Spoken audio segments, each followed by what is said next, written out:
Welcome back to the podcast that exists to enrich and inspire young Latinos. Bienvenidos al podcast que existe para enriquecer e inspirar a jóvenes latinos. Estamos hoy de manteles largos, nada más y nada menos con los famosísimos Jose Omar y Mireya. Muchachos, ¿cómo están? Muy bien. Muy bien, muchas gracias. Gracias por la invitación. Claro que sí. Gracias, Vicente, por la invitación. Muy bien. Los tenemos hasta hoy en día porque hasta hoy los pudimos poner en la agenda, porque son gente muy ocupada, ¿verdad? Entonces, gracias por tomarse ese tiempo. ¿Por qué no empezamos con que nos cuenten un poquito de quiénes son? Maybe we start with Mireyita. Mireyita, ¿quién eres? ¿De dónde eres? Yo soy Mireya, nacida en Durango, México. Emigré a Estados Unidos cuando tenía 5 años. I am a first-generation college student. I graduated from Dominican University. I currently work as a portfolio manager for a commercial bank. Oh, wonderful. Jose Omar, ¿tú quién eres? Sí, primero, gracias por la invitación, Vicente. Te habías tardado, ya quería estar aquí en este podcast y no me invitabas. Pero igual que Mireya, también yo soy un inmigrante también de Durango. También first college graduate también en mi familia. A diferencia de Mireya, yo soy el mayor de mi familia. Y también emigré a Estados Unidos cuando tenía 7 años. La razón por la cual yo mantuve mi idioma es porque regresamos.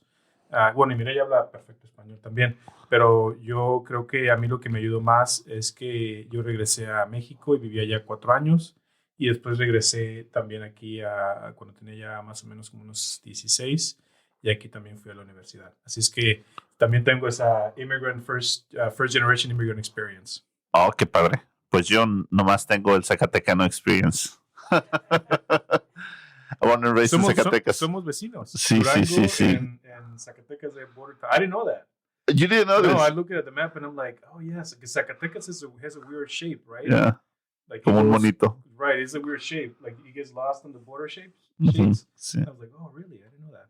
Yeah. I have always known. Pero no hablemos de la geografía. Both of you guys are very involved in the Latino community, so both of you guys are young professionals. And tenemos el honor aquí en Iskali de que ustedes sean los co-chairs, nuestros líderes in the junior board, the young professional board. Why are you guys involved in as young Latinos that are, faith-strong, faith-based? Why do you guys get involved? I think because there's a need. Ultimately, it comes down to it. There's a need to serve our community, our Latino community, our young Latinos. And I see that need firsthand. I've been in that position. So I've been a Latino in college struggling, and I've had the privilege of relying on my faith thanks to, my encounter with God. And I am motivated to, be a part of all the jóvenes that are part of Iskali that are taking action to meet the need. Yeah, I agree with Mireya. I think that for me, the reason I'm involved is because I think that, I think about myself as a young teenager, an immigrant from, Mexico and Chicago. And I always felt like there was something else out there that I could have done if I would have the resources. So, I think that Latinos specifically, well, minorities in general, but I think Latinos specifically, there's an aspect of like the immigrant experience, the language, that not necessarily, affects other minorities, Mm-hmm. So I think that we, that's the reason I'm involved, because I think that, we need support from like, leaders in the community. Right. It's wonderful. But both of you are very young. Mireya, you're younger than us. But as you know, when you work with younger kids, with young adults, do you see yourself in them? Absolutely. I mean, I think that, and that's one of my biggest motivations when I do see the young adults in Iskali working. And I think back to 2019 when I came back to Iskali, when we established the junior board.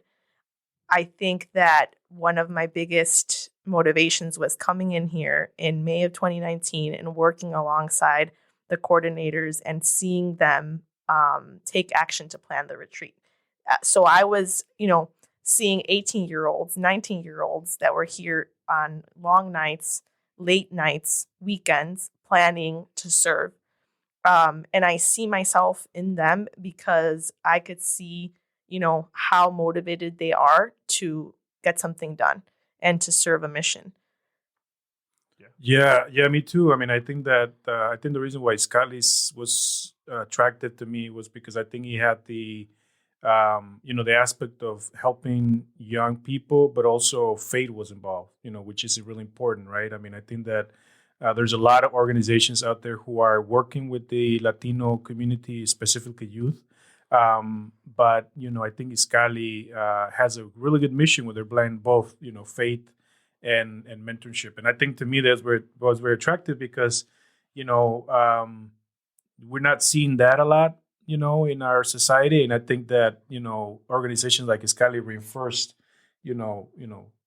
esa relación que tienes con Dios y también con tu comunidad. Lo mezcla. Entonces me parece muy atractivo. Very balanced, right? Claro. How do you connect with your neighbor, but also with God? Both of you are young adults. As you see the nation, and also as you see young Latinos, what do you think is the role that Latinos are to play in terms of leadership in the country right now? Si te das cuenta, por ejemplo, yo trabajo para CPS y me doy cuenta que la mayoría de los estudiantes que acuden a CPS, a las escuelas públicas de Chicago, y no solamente a CPS, sino a otras ciudades, la mayoría son latinos. Entonces necesitamos que los latinos, los estudiantes latinos, gente que va a la universidad, vean a líderes latinos que los están motivando, que sean sus mentores, que sean como un ejemplo a seguir para que ellos cuando ellos crezcan puedan tomar posiciones de liderazgo también. Entonces yo pienso que es muy importante porque that's how you develop and create leaders for the next generation. And we are already the largest minority in the country, but unless we create positions of leadership, we're not going to get power. So, and that's I think that's the reason why we need to, have strong mentorship. Yeah, and to go off a little bit of what Jose Omar is saying, I think that one of the most important roles as Latinos is to take action, to make ourselves heard. And the only way we could do that is by, taking action, taking opportunities that come to us that are presented themselves, networking, really expanding our network and putting ourselves out there. And that comes with obviously believing in yourself and knowing what you're capable, and you're capable of anything. Ultimately, you can accomplish anything that you set your mind to. I'm a big believer in that. Obviously, my faith has a lot to do with that mentality, but taking action, because if we're a minority, right? And I feel like we are constantly reminded of that. But if we fall too much into this bucket of victimizing ourselves because we are a minority, we're never gonna expand our bubble. So what is gonna get us out there and making ourselves heard in what we want? It's not complaining about the way society is or the way laws work or this and that. It's taking action ourselves and setting an example. It's very interesting. What do you think? As professionals, but also as mentors for young and young Latinos. And just from what you see in the spectrum in the nation, what do you think are some of the biggest challenges that we have as a Latino community? I think one of the biggest challenges is when you get to the workforce or to your professional career, whether it could start in college, depending on where you attend, or it could start whenever you get your first quote unquote real world job. If you grew up like myself, I grew up in a predominantly Latino and Hispanic neighborhood, and then it's hard to get into a setting where you're with people that are completely different backgrounds and that grew up completely different and have distinct points of views. I feel like sometimes a lot of Latinos struggle with imposter syndrome. And I've noticed that from fellow conversations with friends who are also first generation or college students. We don't have the advantage of going to our mom and dad and asking them for help about our IRA, our 401k, investing or certain things like that because they didn't know any better. They didn't go to college, first of all, maybe in Mexico or in wherever, your country of origin is from, but let alone have any of that background, here. So I think that a lot of the struggle is dealing with maybe like feeling like you are not at the same level as your peers. Yeah, I think to me this is important. This is interesting because I think that just looking at my own experience, I think for most immigrants, you come to this country, and specifically Latino immigrants, you come to this country and you don't know a lot of people. You don't have a lot of connections. You don't know people that work in the banking industry. You don't know people who work in a law firm, right? I mean, it's just your family. And then if, in my experience, and most of the experience of many people, our people work in, the service industry, or, they work in, other, working class, in the fields, right? And I think to me, the reason I like to be a mentor, I like to talk to young people, is because I think that education is key for immigrants, right? And we can spend like all day talking about education, and is it worth it? Is it okay to pay $100,000 for an education? That's a separate conversation. I think that, to me, I still encourage it, but I think because for me, I think going to college opened doors, not only giving me a job, but knowing people, meeting people, getting connections, right? So, and that to me, I think it's one of the things that I always encourage, immigrants specifically, like go to college.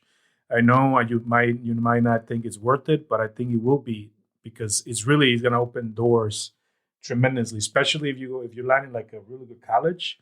I mean, you're there with like people who come from different backgrounds, right? That you're going to network with, and then eventually that's going to help you.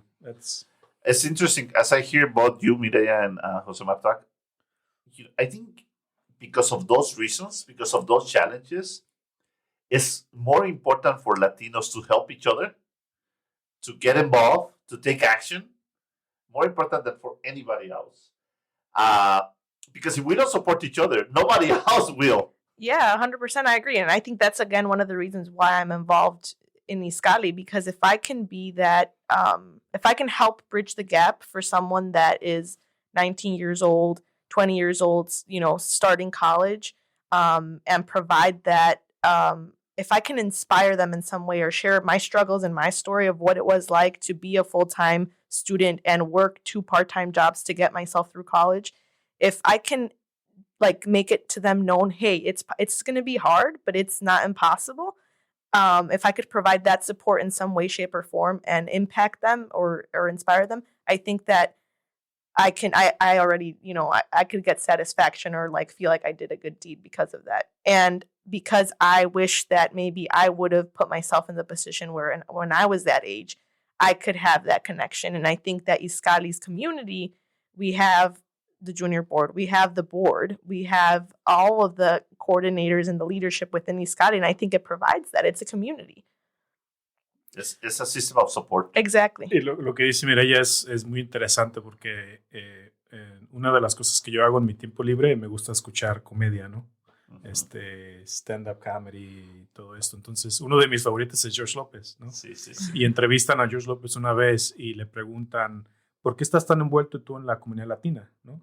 Y la respuesta que él dice, o sea, me parece increíble porque dice, es que, Chris Rock is not talking about Latino issues, other African-American, celebrities are not talking about Latino issues. I am the only Latino, one of the main Latino comedians. I have to talk about Latino issues.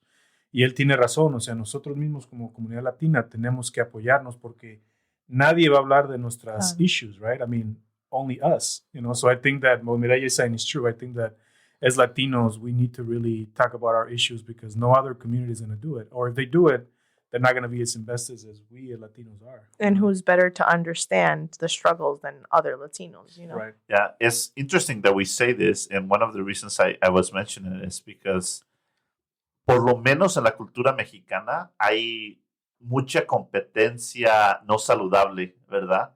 Decir, oh, you made it, I'm gonna trash you. Voy a hablar mal de ti, voy a criticarte, I'm gonna, do a wish hunting, Right. So this culture of also not helping each other, ¿verdad? Hay un chiste que dice que si que los cangrejos son como los mexicanos, los pones en un vaso y entre ellos no se van a dejar salir, Se ¿verdad? están jalando para abajo. Porque los otros lo van a jalar para abajo. And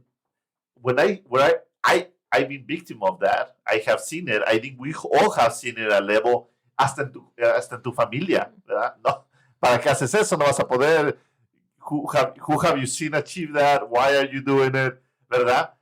And then I think that's one of the things that here in Iskali we are trying to change and say, you know what? Mireya's success is my success. Jose Omar's success is my success.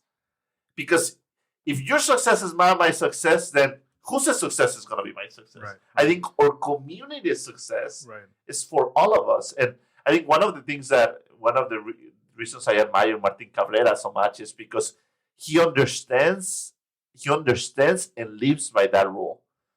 If somebody's otro mexicano, Latino, sale adelante, es como si yo saliera adelante. And we need to work on that. ¿Qué piensas de eso? Sí, yo pienso que eso tienes algo de razón. Creo que sí existe ese tipo como de competencia, ¿no? Entre a veces el pero negativa, muy negativa, claro. Yo, por ejemplo, yo admiro mucho la comunidad judía, por ejemplo. Sí. Porque la comunidad judía, la manera en que ellos trabajan es, ellos saben cuando hay ya sea un abogado, un doctor, alguien que sea en la política que es judío, lo sabe, lo apoyan y como que entre ellos mismos, ¿verdad? Se empujan. Y yo pienso que está cambiando un poco con los latinos. I think I've seen it a little bit more with Latinos, but I still think we need to do a better job. Yeah. Mireya, thoughts on this? Yeah, I'm glad you bring it up. The fact when you compare, your analogy of the cangrejos. But you're right. I think that there is a lot of unhealthy sometimes, even within our close circle, our family, our friends. It could be competition, and sometimes it's not even competition. It's unintentional, trying to protect you from failure, or them trying to give you advice that might necessarily not align with what you're trying to accomplish. And like you gave some examples of who do you think you are to accomplish that? Or no vas a poder hacer eso. O por qué piensas que tú sí vas a poder lograrlo. Yo te vine así en el rancho. Exacto. It's out of fear. So too. what? It's out of fear. They don't want to see you fail. So why? Don't do it. So it's I agree with you 100%. Yeah, and sometimes it's hard to understand that especially when it comes from a loved one or a family member, but that's why it goes back to what we were discussing earlier about just expanding, your network, finding people outside of your circle that can support you and provide kind of that pathway, or finding, someone that you look up to that could be an inspiration like Martin Cabrera, or someone that's that you could look up to, someone that's has a similar story to you that has achieved many great things and is also actively giving back to the community.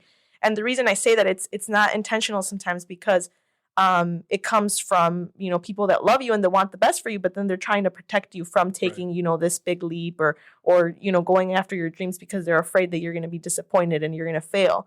But you got to remember that sometimes you can't take advice from people that aren't experts in that or that haven't done what you want to do. Right.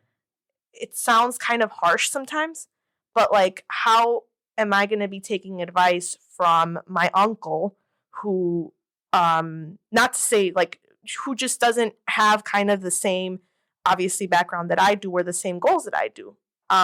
If he tries to discourage me from, I don't know, investing in real estate, for example, because, why would you do that? Why would I take advice from him? You see what I'm trying to say? Yeah. It's sometimes it is, unhealthy. Sometimes in not just the Mexican culture and the Latino culture in general, but sometimes it's not intentional. And it just comes from the lack of knowledge and maybe ignorance and that they didn't have the same resources and that they're just limited in their mind of what they think is within our possibilities. Yeah. Before I change I'm going to change the conversation to something else, but I also think it's important to talk about the negative aspects in our culture. We talked about machismo a little bit. We talked about cultura de negatividad, I'm going to bring you down. Another part of something that I also see in circles that is very negative is the chisme culture, ¿verdad? No sé cuál es el problema de la persona, pero I'm going to talk about them, ¿verdad? Is this chisme culture, you know? I think there's a big reason why Latinos are present in Facebook more than anybody else. Like, and we are not in LinkedIn, you know? Yes. So I want to highlight the positive aspects of our culture, but I also, for the people that are listening, I think we need to challenge some parts of our culture that we can change. True. Yeah. You know, we can change. And it's very important to talk about the negative aspects. Why? Because then we know what work we need to be done. And where do you start? You start with yourself, right? Exactly. You know, and then you set the example. And it's important. And I mean, you know, the data of like the Facebook, the Latinos are the most active and stuff. Imagine if we take that energy and that time and invest it into something else. Imagine what change you could see within your own. Like if you start with doing it. I'm not saying, I mean, I am a big fan of the resources that are available to us through social media and through the internet. It's great. There's a lot of positive content out there. There's a lot of great things. That's but that's not what we're watching. Because like you said, the chisme culture. It's, where is this person? What are they doing? Oh, where are they on vacation? Oh, should I do it? Should I go on vacation? Just, you know, like all this stuff. It's too time consuming and too energy consuming. And if you can invest that energy into somewhere else, I feel like Latinos would be on another level. And then my fear with this aspect of the culture, and I want to hear your thoughts, is, Jose Omar, is that if we can only highlight the good things about each other, we can uplift each other. Absolutely. But if we leave to highlight the negative, and it's in the gospel, ¿verdad? Negative in other people's life, it's in the gospel. Miras la viga, miras la astilla en el ojo del otro y no miras la viga que traes cargando, right? So the gospel talks about this because and it's very sad to see that in many times we gather together to talk about each other. And I'm like, guess what? As soon as you leave, people that are gathered are going to talk about you. How do we change that? Yeah. Well, I think as Mireya said, I think it starts with you and set the example, right? I mean, it happens a lot in our culture where there's a narrative that's been built about a specific person, right? And I think you as a Latino, you as a citizen, you should say, I'm not going to take this chisme of whoever person, right? And build a narrative about this particular person. I'm going to make an effort to, if I want to, get to know that person and experience that myself. And I think that a lot of Latinos, they're very easy to say, you know, manganito de tal es esto, dice el otro. And then in your head, you already have that sort of like, ¿cómo se dice? Esa imagen de esa persona, ¿no? So I think that it starts with assumption. The assumption. Too, right, by the way. So you're like, and I think that if you start with and also, I mean, I've done it in the past, right? But I think that one of the tools that we can use where people start talking about someone in a negative way is, hold on a minute, like, you know, we're not, you know, we shouldn't say this because we don't know this. And then that person will back up a little bit and say, you know, he may be right, or no le gustó lo que le dije, right? Or why are you defending them? Exactly. Well, that could be true. That is true. But it, at least you're like estás poniendo una barrera, so they know the next time they see you, they're not gonna attack chisme to you because you're not into that. You know what I mean? Yes. Yeah. Yeah. That is a tool that I sometimes I utilize, you know, when I can. See, I read a quote once on chisme and said, "Si tus palabras fueran comida, te envenenarán." You know, if what you speak was food, would you poison yourself? And I think a lot of us might die soon, you know, because what comes out of us. Well, and my worry about this is we do it to each other. You know, we do it to each other. Yeah, when we do it to each other, when we can uplift each other, like you said, and we can think of each other collectively. And when I say this, obviously you are going to put yourself first. But when I'm talking about collectively, it's like Martin Cabrera says: if we achieve something, we all achieve something. If one of us achieves something, you know, we are all striving there. Why? Because we're closer to, especially if we're providing each other support. Right. And to your quote of ¿cómo va otra vez? Si las palabras fueran alimento, te envenenaras. Yeah, I mean, imagine it's kind of like sometimes we're so worried about working out or like, what we put in our body, and it's our thoughts and our words have a lot to do with it. It's not just what we eat. It's not just what we do to stay active and or active and healthy. It's our thoughts and our words too. Mm-hmm. Mm-hmm. Now, to change it drastically, what are some of the components in the Latino community that you think that are gifts to this country? And I can start with the sense of community. I think the Euro vision of the world is the person is the most important thing, the individual, right? The one person. And I think as in part of our culture, it's not the person that is the main thing, it's the family that is the main thing, right? Like I don't, and I often talk to people, Latinos that, why are you doing this? And they say, for my family. And I'm like, oh, your children? Like, no, los tíos, like everybody, we all are one. So we also have this component of a cosmic vision of the world where the community, and it's also very Catholic, right? Like the Holy Trinity. The center of our existence is not we as I, but it's our families. We exist in community, and I think it's a gift of the community of the Latino culture to the country. Yeah, I agree with you that family is definitely one of those things that we as Latinos we embrace, But as Mireya was saying, puede ser arma de dos filos, right? Mm-hmm. Because if you depend so much on your family, if family is all you know, and if your family is not someone that's going to support you or provide you with the right resource to be successful, then you're kind of stuck. Mm-hmm. So I think that you need to, as Latinos, we need to identify some of the blessings that we have, but also really understand that, if for whatever reason you feel that you can get other resources outside of your family, be mindful of that you can actually do that, buscar otros recursos fuera de tu familia. I think the other thing that we have as Latinos, and I think immigrants in general, but Latinos in particular, is the business aspect of it. Somos entrepreneurs.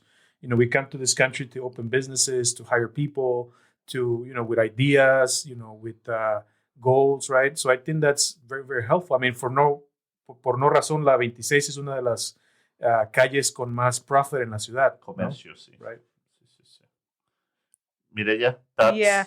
Well, I can relate to the family aspect for sure. Thinking back to my own story, I remember that growing up and getting good grades in school was to make my parents proud.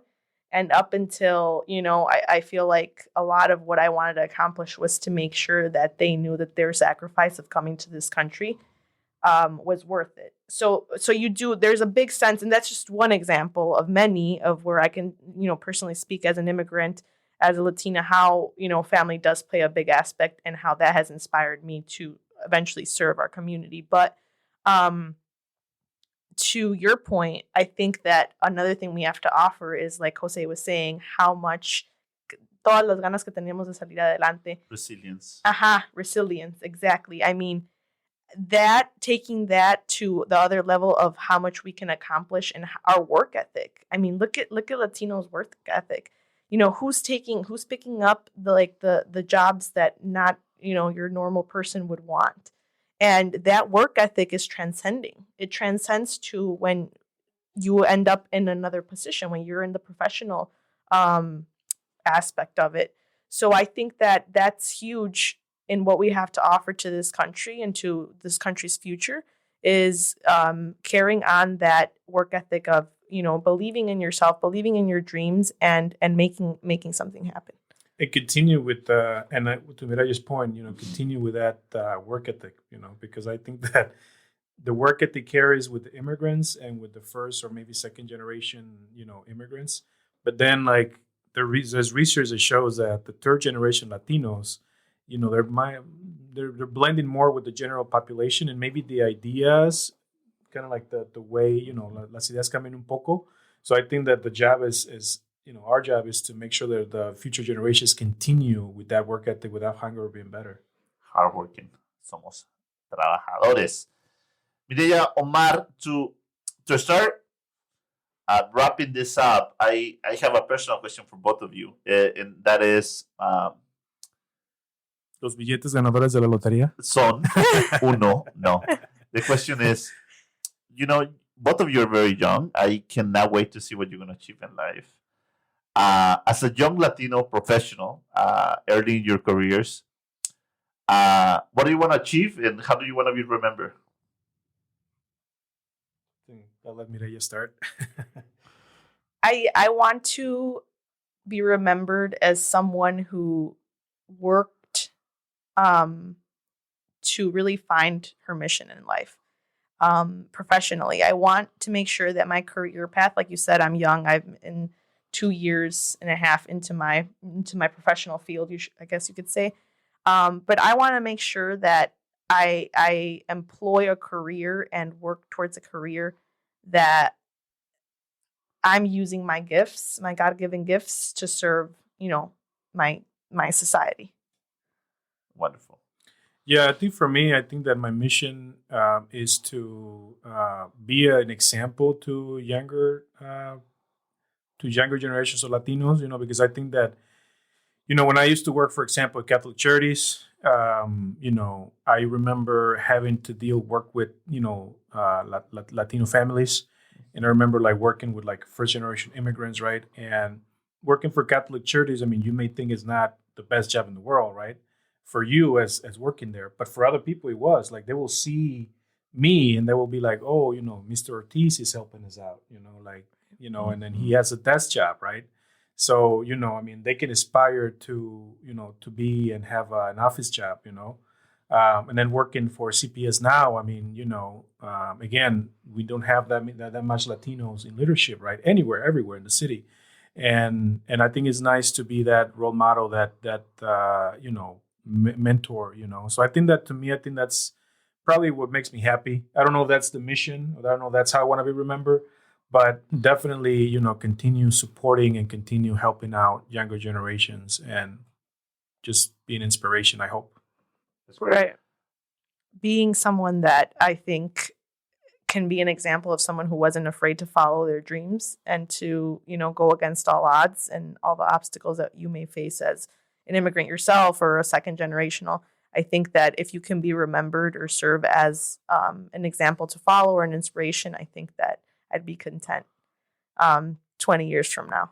Right. And I think it's important too, before we wrap up or move to another section of the interview, I think it's important to know, your position that you have, because sometimes we don't value our positions, right? Sometimes, like I just mentioned, right, working in Catholic church was a good job. I had a good time there. But I don't think I realized how, ¿cómo se dice? ¿Qué tanto podía yo inspirar a alguien? No te das cuenta, ¿no? Hasta que te lo dicen. Mm-hmm. Somebody's always watching. Somebody's always watching, exactly. And I think that I think, to me, that is something that I think I need to look and just make sure that I know, my position, so I can encourage other people to do the same. Great. The role of your faith in your lives. I think as a lot of young Latinos, we grew up with the devotional Catholic faith, right? Le rezamos a la Virgencita. ¿Y por qué le está rezando? Porque mi mamá me dijo, y si no me puedo ir a dormir, right? O yo me acuerdo en los exámenes. Y tienes que rezar. En los exámenes, antes de los exámenes, me aventaba 5 Padres Nuestros. That was my study. ¿Verdad? Llevar la Virgencita en la bolsa. And then on the weekend, I will forget about la Virgencita. Now, as young professional Latinos, how is faith relevant to your lives? Wow. Especially the Catholic faith. Yeah. Similarly, I come from a pueblito in Durango called San Jose. We actually celebrated his feast yesterday. So I grew up there till I was 5. So obviously very small town, very Catholic oriented. A misa todos los domingos. Llegamos aquí a Estados Unidos y mi papá y mi mamá super católicos. Misa todos los domingos en familia, pero era algo que se volvió rutina, ¿no? De que eso era parte de mi cultura, pero no, o sea, como dices, rezar en la noche, Padre Nuestro siempre me lo inculcó mi mamá y lo sigo haciendo, pero no fue hasta que I think I was a teenager when I really started to experience faith on another level, and I think on a different level than even my family will relate to. And I think that that's so important because now it's not just something that was part of me from where I like growing up with it. No fue algo que me inculcaron, sino que algo que yo pude experimentar de otra forma. Y para mí, o sea, mi fe, gracias a Dios, me ha salvado. It put me through college, honestly. And it continues to keep me striving today because knowing that, you know, God is with me and at all times, I think that keeps me fearless. That's really what keeps me, you know, unafraid of the unknown because I've always been, I could remember and lately I've been reflecting on it a lot. And I was like, wow, like I think back to the little girl that was 5 years old that got to kindergarten here and did not know one word of English. And I say, you know, if I could accomplish, you know, getting at 5 years old, getting through that transition, I could do anything. And now I think back of it and I think of other times when I've taken leaps to really do what I thought was like, oh, I'll take this challenge or maybe I don't know if I should do this. And I look back and I think God has always, you know, the Holy Spirit has always pushed me to do that because I know that I can get through anything with God. Yeah, no, for me, I didn't have a formal Catholic formation. I mean, I was born in Mexico, Durango. Obviously, you know, you're Catholic by default. But I didn't really have that formation. Like I don't remember going to church, you know, a lot. My mom and my dad, but my grandmother was. My grandmother was a devout Catholic, and ella es la que le hacía rosario a la Virgen de Guadalupe cada diciembre. She was someone who like was very well known in the community because of like la reliquia, you know. So and then I had you know, when I was 13, 14, me enfermé, you know, tuve una enfermedad que casi me muero. I was as a teenager, and I remember exactly, you know, the words of my grandmother, you know, just make sure, you know, reza, cree en Dios, right? So, fue cuando me involucré más y mi espiritualidad creció. So I think that was the moment where I really said, man, I believe in God. And then, pues, me recuperé. And then I think I made a promise to myself that I was going to try to live, you know, to be an example. I mean, I was given a second chance, basically, right? So, I mean, I think that experience kind of changed my perspective on religion. And then, of course, I went through, you know, my doubts, and we all go through that, you know. But eventually I said, man, I have, you know, the Catholic faith is very rooted in our culture, but you really need to learn about it. I mean, if you learn your Catholic faith, you're going to learn that it's just going to church every week. It's more than that. It's just the way of life. How do you think? How do you act? And I think that's something that a lot of Mexicans don't really know. Exactly. A lot of Catholics who are not, you know, very aware of the religion know. So yeah, I mean, that I mean, I'm always, even if I don't go to church, I mean, you know, as much as I should, I always think about, you know, the Catholic faith and how, you know, how can I apply that on my everyday life? Wonderful. Most of the people that listen to this podcast are young people. Last words, advice for them. If you were in their shoes, if you were 19, 20, again, any advice for the younger version of yourself to finish up? Believe in yourself. Believe in yourself and anything that you want to strive to be or accomplish. Because God wants you to believe in yourself, because you're capable of doing that and much more. So I think starting with knowing that, you know, I am capable and I will accomplish this, or I can do this. I think that that's one of the things that I've struggled the most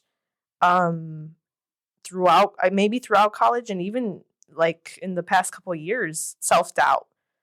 Don't let self-doubt, don't let don't let that get to you. Don't let imposter syndrome get to you. Just truly believe in yourself, and know that, you know, through the challenges, every experience that you go through is going to make you stronger. and there's a reason why you are going through certain hardships. You're always going to come out stronger on the other end of the tunnel. There's always light at the end of the tunnel. There's one of my favorite speeches is a speech que dio Steve Jobs en una ceremonia de graduación. Creo que fue en Stanford. Y ese es para mí uno de los mejores speeches porque lo que él dice es que todo lo que te pasa en tu vida tiene un propósito. O sea, si tú ves tu vida de ahorita para atrás, tiene sentido. Cuando tú estás joven, que tienes 17, 18 años, tú no entiendes porque dices, ¿por qué me está pasando? O ¿por qué mi mamá, mi papá no me comprende? O mi familia, o yo quiero hacer esto y ¿por qué yo no puedo hacer? Pero mi amigo sí lo hace, ¿no? Entonces, mi advice para los jóvenes es de que todo está ya trabajado para ti, para que tú, todo pasa por algo y todo está conectado. Y al final de cuentas, como dice Mireya, ten fe en que si lo haces with good spirit, things are going to be okay. Mm-hmm. And it's hard if you're a teenager because you don't have that level of maturity yet. You don't really understand things.